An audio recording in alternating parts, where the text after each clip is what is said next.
tempo of Russian offensive operations in northern Kharkiv Oblast continues to decrease after Russian forces initially seized areas that Ukrainian officials have now confirmed were less defended. Ukrainian President Volodymyr Zelensky and Ukrainian military officials stated that Ukrainian forces have partially stabilized the situation in northern Kharkiv Oblast, bordering Russia. All day long, our military and the Ministry of Defense have been delivering reports. Our attention is constantly focused on the front line, on all combat zones. In the Kharkiv region, the areas near the border, the city of Vovchansk, our defensive actions continue.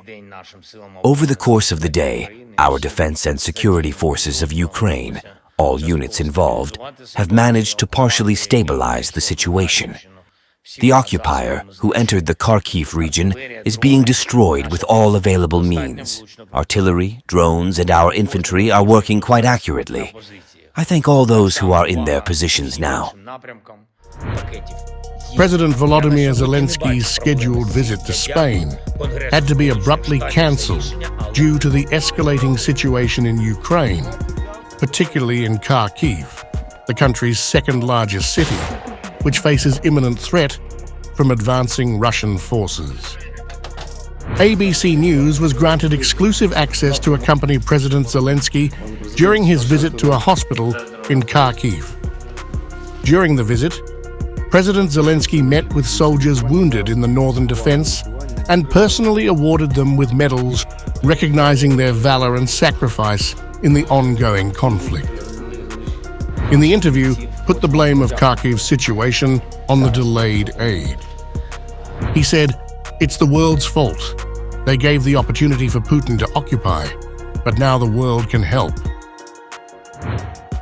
Meanwhile, Ukrainian Kortitsia Group of Forces spokesperson Lieutenant Colonel Nazar Voloshin stated that Russian forces are attempting to make tactical gains near Lukyantsy and Vovchansk to create footholds for future advances, but that Ukrainian counterattacks and artillery and drone strikes are preventing Russian forces from gaining a foothold in these areas.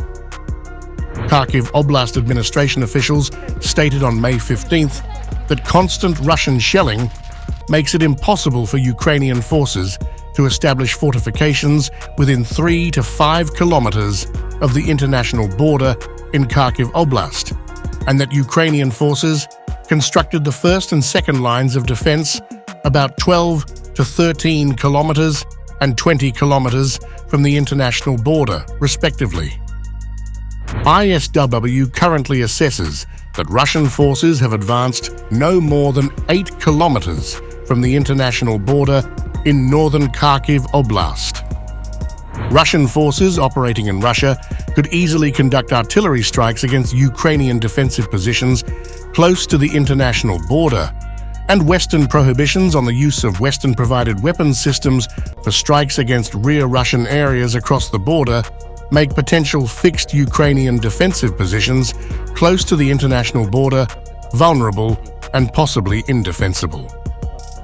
Russian forces have been able to make tactical advances in northern Kharkiv Oblast since May 10th in areas where Ukrainian forces purposefully did not establish significant defensive lines and currently appear to be prioritizing the creation of a buffer zone over a deep penetration into Kharkiv Oblast.